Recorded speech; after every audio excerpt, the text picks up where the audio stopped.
갈라디아서 2장 20절 말씀을 저와 여러분이 한 목소리로 함께 읽겠습니다. 시작. 내가 그리스도와 함께 십자가에 못 박혔나니 그런즉 이제는 내가 사는 것이 아니요 오직 내 안에 그리스도께서 사시는 것이라.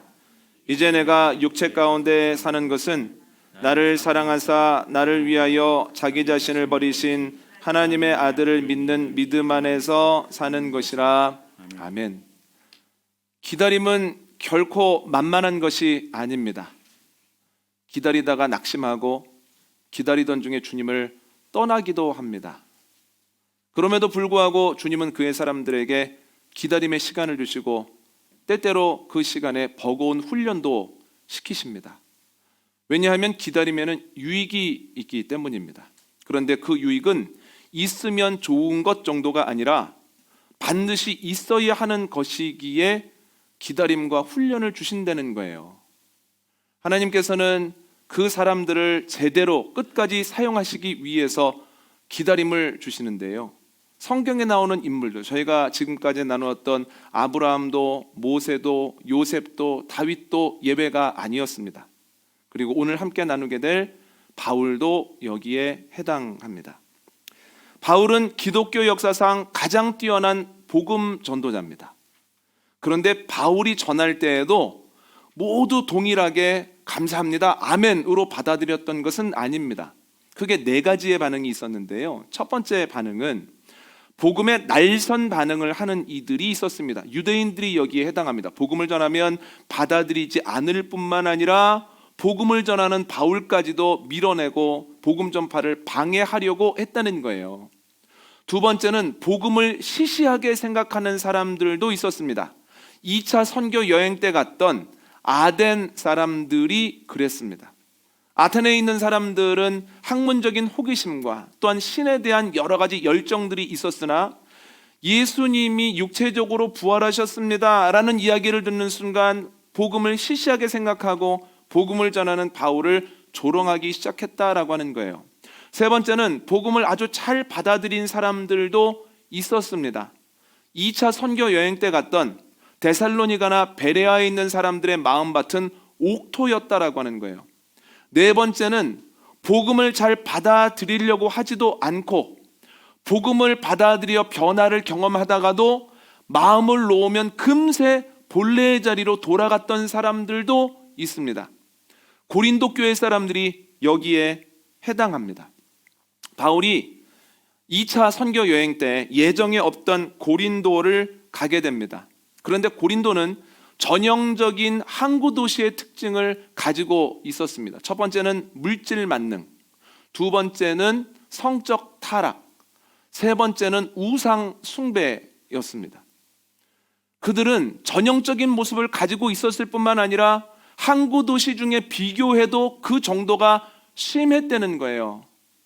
복음을 전하기 전 그리고 몇몇에게 복음을 전한 이후에 바울의 마음에 덜컥 두려움이 들어옵니다. 내가 전한다고 들을까? 내가 전하다가 어려운 일 당하는 거 아닐까? 그의 마음을 아신 하나님께서는 사도행전 18장 9절로 10절을 보면 밤에 그를 찾아오셔서 환상으로 그를 위로하시며 힘을 주십니다. 바울아, 침묵하지 말아라. 그들에게 복음을 전해라. 내가 너와 함께 하겠다. 내가 너를 지키겠다. 이 성에 나의 사람들이 많다. 여러분, 바울이 주님의 말씀에 힘을 얻어서 복음을 열심히 전하는데요, 그가 복음을 전할 때 구체적으로 어떤 일들이 일어났는지는 기록되어 있지 않지만 그가 1년 6개월 2차 선교 여행의 대부분을 고린도에서 지냈다고 하는 것을 보면 고린도 사람들이 쉽게 복음 받아들이지 않았구나, 그가 복음을 전하는 것 만만한 일 아니었구나 라고 하는 것을 어렵지 않게 짐작해 볼 수 있습니다. 그런데 감사하게도 시간이 어느 정도 지나자 그 복음 전함의 열매가 맺혀지기 시작하여서 고린도에도 교회가 세워지게 되었다라고 하는 거예요. 이제 바울이 자신을 파송한 안디옥 교회로 돌아와서 선교 보고를 하고 정비하고 다시 3차 선교 여행을 떠납니다. 선교 여행 중에 고린도에 대한 얘기가 들려오는데 좋은 이야기들이 들려오지 않는 거예요. 한마디로 말하면 그들이 복음을 받기 이전의 삶으로 그냥 돌아갔다는 거예요.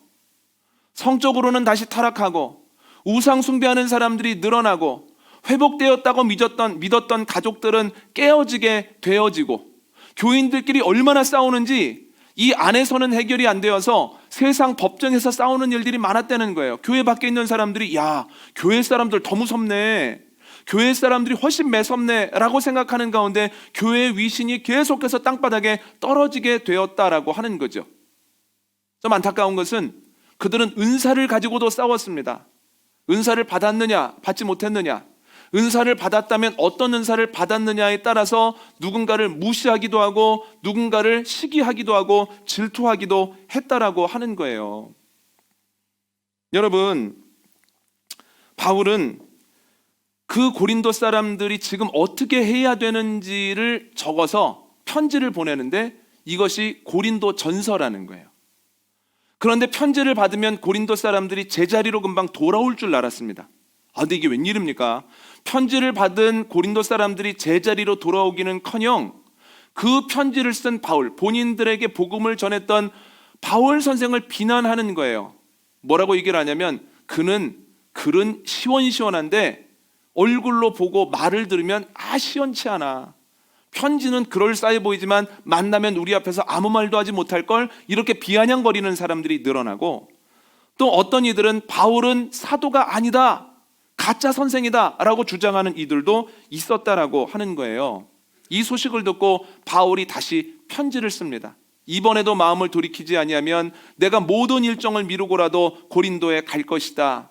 이번에 가면 내가 가만히 있지 않을 거야. 조금 강하게 권면하는 가운데에서 제자리로 돌아오라고 간곡하게 이야기를 합니다. 이게 고린도 후서의 뒷부분입니다. 여러분, 바울은 고린도 교인들을 오래 기다렸습니다. 복음을 받아들일 때까지. 또한 바울은 편지를 쓴 이후에 오래 기다렸습니다. 그들이 제자리로 돌아오게 될 때까지. 그런데 기다린다고 하는 것 쉽지 않더라는 거예요. 생각만큼 그들이 잘 바뀌거나 복음을 받아들이는 것은 아니었다라고 하는 거예요. 그럼에도 불구하고 기다림에는 분명히 유익이 있었습니다. 크게 두 가지로 정리를 해봤는데요. 첫 번째는 기다림을 통해서 주님의 사랑을 알게 되었습니다. 아주 오래전에 아랍에 사는 남녀가 결혼을 하게 되었습니다. 그런데 결혼을 앞두고 예비 신부의 마음에 근심이 있었습니다. 소문으로 듣기에 자신의 남편이 될 사람이 굉장히 딱딱하고 또한 성격이 보통이 아닌 사람이라는 거예요. 본인뿐만 아니라 다른 사람에게까지도 엄격하다는 거죠. 이제 결혼을 하고 신혼여행을 가는데 낙타를 타고 갑니다. 각각 낙타를 타고. 그런데 걸어가다가 낙타가 갑자기 몸을 확 흔듭니다. 그 신랑이 그 높은 낙타의 등에서 땅바닥으로 떨어져 버립니다. 화를 내겠구나 생각을 했는데 아니요, 화를 내지 않습니다. 먼지를 툭툭 털고는 한번 이렇게 얘기하고 다시 낙타에 탑니다. 조금 더 길을 가는데 왜인지 낙타가 또 몸을 흔드는 거예요. 신랑이 또 낙타 등에서 떨어져 버립니다. 이번에는 화를 내겠구나 생각을 하는데 이번에도 화를 내지 않습니다. 툭툭 먼지를 털고는 두 번 이렇게 얘기를 합니다. 그 다음날 낙타를 타고 또 이동을 하는데 이번에도 낙타가 신랑을 등에서 떨어뜨립니다. 그런데 이번에는 신랑이 갑자기 일어나서 권총을 꺼내 낙타를 쏴 죽입니다. 그리고 이렇게 얘기합니다. 3번.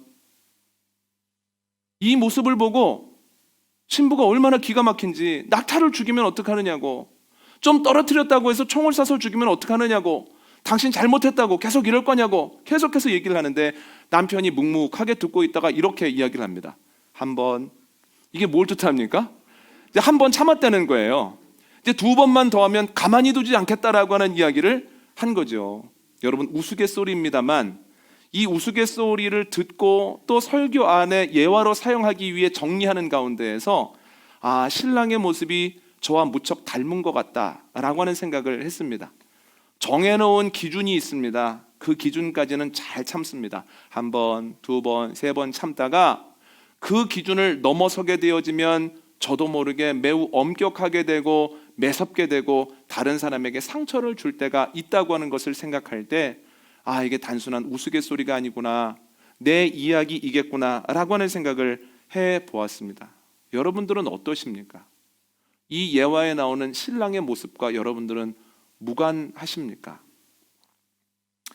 그리고 이 예화를 적으면서 이런 생각을 해봤습니다. 이 신랑은 평생 이렇게 살았을까? 한 번, 두 번, 세 번 하고 그 선을 넘어가는 모든 사람들을 엄격하게 처벌했을까? 아니요, 저는 그렇게 생각하지 않습니다. 그도 변화를 겪었을 겁니다. 자신과 똑같은 아들, 딸을 양육하는 가운데에서 하하, 내가 좀 바뀌어야 되겠구나, 옳지 않았었구나 라고 하는 것을 깨닫게 될 것이다 라고 하는 거예요. 첫째 아이가 학교를 갑니다. 그런데 잠시 뒤에 아내가 깜짝 놀랍니다. 아유, 준비물 안 가지고 갔네. 챙겨 놓으라고 했는데 안 챙겨 놨었네. 챙겨 놓기는 했는데 그냥 두고 갔네 하면서 준비물을 들고 학교로 뛰기 시작합니다. 저는 그러한 모습을 볼 때마다 아내에게 괜히 미안합니다. 제가 초등학교 때 그랬거든요. 준비물을 굉장히 많이 놓고 다녔습니다. 그러면 어머니에게 전화를 하는 겁니다. 엄마, 준비물을 놓고 왔어요. 이걸 좀 갖다 주세요. 그러면 어머님이 몇 시까지 필요하냐고 물어보시고 그 시간에 맞추어서 10여 분을 걸어 교문 앞에서 기다리십니다. 그러면 저는 교문 앞에 나가서 어머니에게 준비물을 받아가지고 오는 거예요. 아이의 실수를 볼 때마다 저의 미숙했던 모습이 생각이 납니다. 들고 뛰는 아내를 볼 때마다 아하, 어머니가 나를 위해서 저렇게 하셨지라고 하는 것이 기억난다라고 하는 거예요. 여러분, 누군가를 위해서 달려갈 때 아하, 누군가가 나를 위해서 이렇게 했겠구나라고 하는 것을 비로소 깨닫게 되죠. 누군가에게 무엇인가를 줄 때 나도 누군가에게 이런 것들을 받았었구나라고 하는 것을 기억하게 되고, 내가 누군가를 간절하게 기다리는 가운데에서 아하, 나도 기다림의 사랑을 지금까지 받았었구나라고 하는 것을 깨닫기 마련입니다. 바울을 한번 생각해 보십시오. 복음을 전하는 것 바울의 일이 아니라 하나님이 기뻐하시는 일입니다. 바울 먹고 살려고 목회하는 것 아닙니다. 목회 아니어도 얼마든지 바울이 먹고 살게 할 일들이 있다라고 하는 거예요. 그들을 살리기 위해서 목회를 하는 겁니다. 그런데 고린도 교인들이 복음을 받아들이지 않습니다. 얼마나 답답하겠습니까? 그래도 그는 복음을 전하고 또 전합니다. 기다리고 기다리는 거죠. 고린도를 떠나서 또 선교 여행을 다니는데 고린도 사람들에 대한 이야기가 들려옵니다. 예전의 모습으로 돌아갔다는 거예요. 얼마나 허무하겠습니까? 그럼에도 불구하고 그들이 제자리로 돌아갔다라고 하는 이야기를 기다립니다. 근데 그 소식이 안 오는 거예요. 포기하지 않습니다.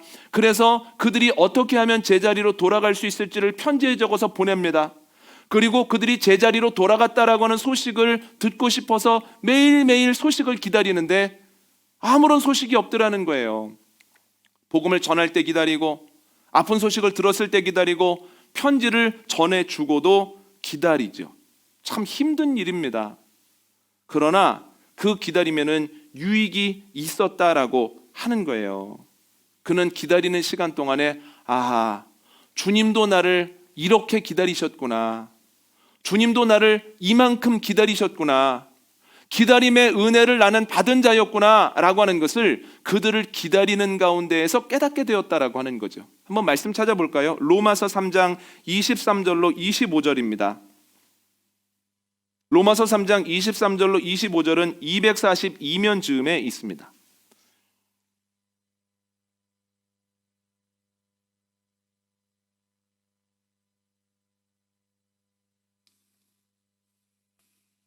함께 읽습니다. 시작. 모든 사람이 죄를 범하였음에 하나님의 영광에 이르지 못하더니 그리스도 예수 안에 있는 성령으로 말미암아 하나님의 은혜로 값없이 의롭다 하심을 얻은 자 되었느니라. 이 예수를 하나님이 그의 피로써 믿음으로 말미암는 화목제물로 세우셨으니 이는 하나님께서 길이 참으시는 중에 전에 지은 죄를 관과하심으로 자기의 의로우심을 나타내려 하심이니. 아멘.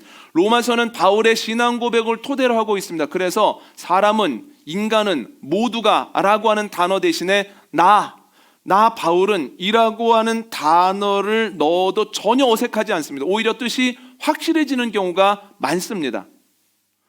오늘 본문 사람, 모든 사람의 나 바울이라고 하는 단어를 넣어보면 바울은 이렇게 고백하고 있는 겁니다. 내가 죄를 지어서 하나님의 영광에 이르지 못했었는데 내 모든 죄를 아시는 하나님께서 오래 참으시고 결국은 십자가의 은혜로 나를 속량시키심으로 내가 구원을 받고 이 자리에 있습니다.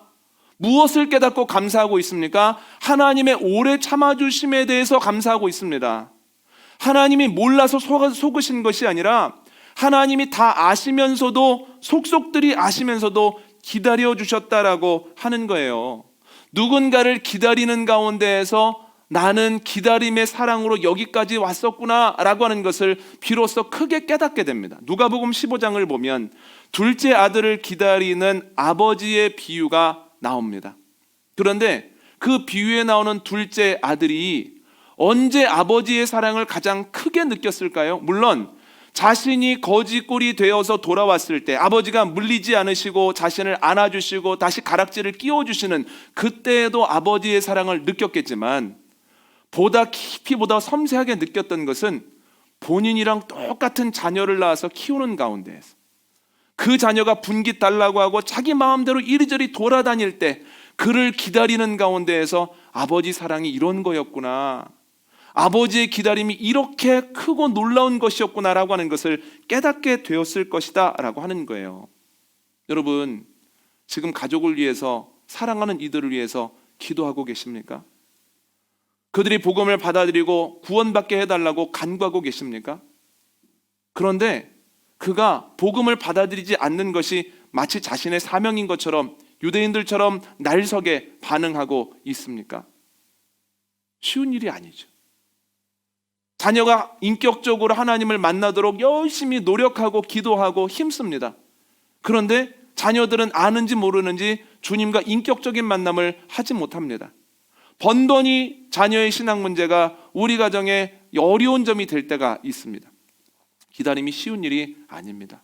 그런데 여러분, 그때 낙심하는 것이 아니라 오히려 지금 여기까지 나를 기다려주신 주님의 사랑을 알게 되어주는 은혜가 저와 여러분에게 있기를 원합니다. 아, 주님이 나를 이렇게 기다려주셨었구나. 기다림이라고 하는 것이 이렇게 쉽지 않은데 주님 아무 말씀 안 하시고 나를 잠잠히 바라보고 계셨구나. 그리고 주님의 때가 되었을 때 나를 부르시고 나를 만나주셨구나. 그렇다면 내가 위하여 기도하는 사람도 주님의 때에 만나주시고 인격적으로 우리 아이들 품어주시겠지. 주님의 사랑을 알게 되어주는 은혜가 기다림 중에 열심히 싸우는 저와 여러분에게 있기를 원합니다. 두 번째로는 주님의 사랑을 닮아가는 유익이 있다라고 하는 거예요. 제가 준비물을 받으러 갔을 때에 대한 이야기를 조금 더 드리면, 쉬는 시간에 교문으로 준비물을 받으러 가는 아이들은 거의 정해져 있습니다. 놓고 오는 애들이 계속 놓고 옵니다.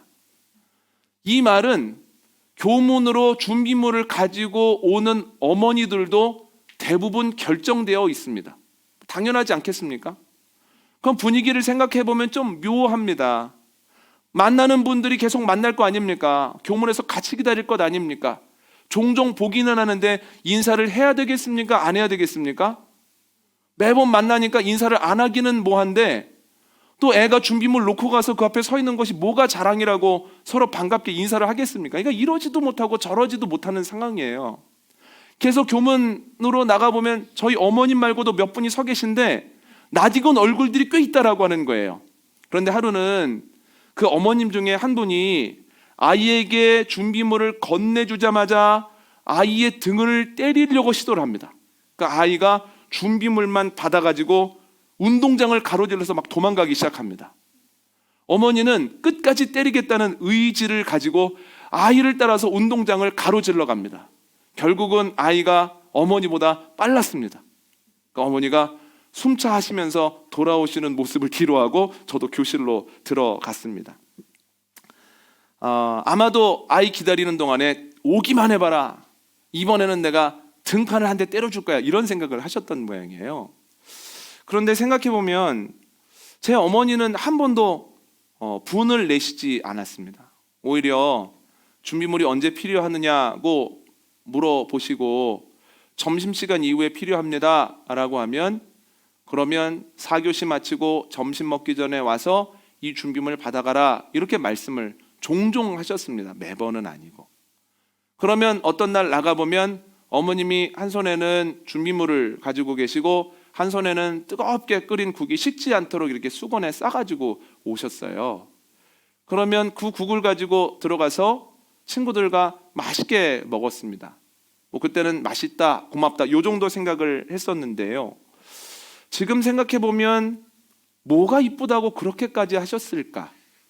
가져다 주는 것만도 감사하고, 또한 가져다 주시면서 왜 맨날 이렇게 하느냐고 소리를 치셔도 제가 할 말이 없을 텐데 뭐가 이쁘다고 이렇게까지 해주셨을까 하는 생각이 설교를 준비하는 과정 가운데 뼈저리게 느껴졌습니다. 하나님이 바울을 통해서 일하실 계획을 가지고 계셨죠. 그런데 바울이 하나님의 마음을 이해하지 못합니다. 예수님의 십자가와 부활을 부정합니다. 믿지 않을 뿐만 아니라 그것을 믿는 사람들을 잡으러 다닙니다. 스데반의 순교 이후로 예루살렘 교회가 큰 박해를 받았는데 그 중에 제일 열심히 했던 사람이 바울입니다. 예루살렘에 있는 교회가 지하로 들어가게 되자 그것에 만족하지 못하고 240km나 떨어진 다메섹으로 기독교인들을 잡으러 갑니다. 주님께서 그를 택하시고 그를 통해서 일하시려고 오랫동안 기다리셨음에도 불구하고 바울은 그걸 이해하지 못했다는 거예요. 주님께서는 오래 기다리시다가 다메섹으로 가는 바울에게 빛으로 나타나십니다. 여러분, 그런데 주님께서 어떤 마음으로 바울을 오랫동안 기다리셨을까요? 한번 찾아볼까요? 사도행전 26장 14절로 15절입니다.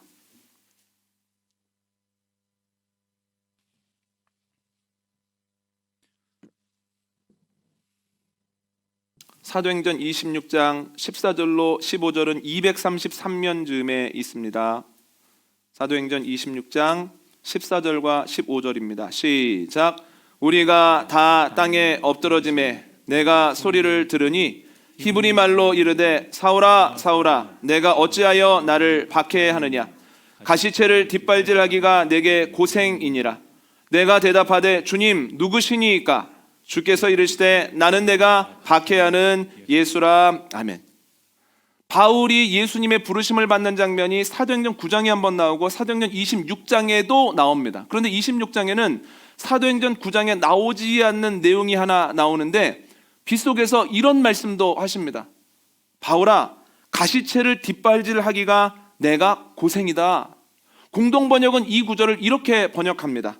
바울아 가시도 친 채찍에 발길질을 하다가는 너만 다치게 된다. 하나님께서는 바울을 기다리는 중에 그를 미워하시지 않을 뿐만 아니라 그를 사랑하셔서 그를 걱정해 주신다는 거예요. 아, 지금 저렇게 하면 몸과 마음이 다칠 텐데, 상할 텐데, 지금이라도 돌아오면 좋겠는데, 지금은 모르지만 은혜 받고 나면 아, 내가 왜 그렇게 했지? 너무나 부끄러워서 땅을 칠 텐데, 힘들어할 텐데, 지금이라도 돌아오면 얼마나 좋을까? 지금 돌아와야 될 텐데, 미워하지 않으셨을 뿐만 아니라 사랑의 마음으로 그를 기다려 주셨죠. 우리도 그 사랑을 받고 있습니다. 그런데 놀라운 것은 바울이 주님의 그 사랑을 알고 난 다음에 바울도 주님의 마음을 닮아가게 되었다라고 하는 거예요. 고린도전서 1장 말씀 한번 찾아볼까요? 고린도전서 1장 7절입니다. 263면에 고린도전서 1장 7절이 있습니다. 함께 읽습니다. 시작. 너희가 모든 은사에 부족함이 없이 우리 주 예수 그리스도의 나타나심을 기다림이라. 아멘. 앞에서 잠시 언급한 것처럼 고린도 교회 사람들은 은사를 가지고도 싸웠습니다. 은사 받았어 못 받았어? 너는 열등한 은사 받았어? 우등한 은사를 받았어? 하면서 말도 안 되게 싸우는 거죠. 이런 상황 속에서 바울은 호통을 칠 것 같습니다. 지금 뭐 하는 거야? 은사라고 하는 것이 노력의 산물이 아니라 하나님의 선물이 아닌가? 하나님이 주신 선물을 잘못 사용하면 책임져야 된다는 것만 기억하시게, 이렇게 편지를 쓸 만도 한데 바울이 이렇게 얘기를 했다는 거예요. 하나님이 너희의 모든 은사에 부족함이 없이 해주시기를 원하노라. 그들이 왜 싸웁니까? 사랑의 은사가 없기 때문이에요. 다른 은사가 있어도 사랑의 은사가 없을 때 그들이 하나가 되지 못하고 계속해서 싸우더라는 거예요. 그래서 바울은 이렇게 그들을 축복합니다. 그 은사뿐만 아니라 하나님이 사랑의 은사를 당신들에게 주셔서 당신들이 더욱 온전해지기를 원한다고 바울도 어떻게 하고 있습니까? 기다리는 중에 그 고린도 사람들을 미워하거나 무시하는 것이 아니라 오히려 그들을 축복하고 그들을 사랑하는 가운데 기다리더라는 거예요. 여러분 또 한 군데 찾아볼까요? 고린도후서 1장 11절 말씀을 함께 읽겠습니다. 고린도후서 1장 11절은 285면에 있습니다. 고린도후서 1장 11절 말씀입니다. 함께 읽습니다. 시작. 너희도 우리를 위하여 간구함으로 도우라. 이는 우리가 많은 사람의 기도로 얻은 은사로 말미암아 많은 사람이 우리를 위하여 감사하게 하려 함이라. 아멘. 이 상황이 어떤 상황입니까? 첫 번째 편지를 받고 바울을 비웃고 사도성을 의심하는 사람들에게 보낸 편지입니다. 매소울만도 한데 편지를 이렇게 시작합니다. 하나님께서 너희에게 주신 은사로 말미암아 다른 사람들이 덕을 보고 그것으로 인하여 다른 사람들이 감사하게 되는 데까지 나아가기를 원한다. 선물을 받은 것으로 만족하지 않고 선물을 잘 사용할 수 있도록 그들을 위해 기도하고 있는 바울의 모습이 고린도후서에 나옵니다. 여러분, 기다리는 동안 바울이 고린도 사람들 미워하지 않습니다.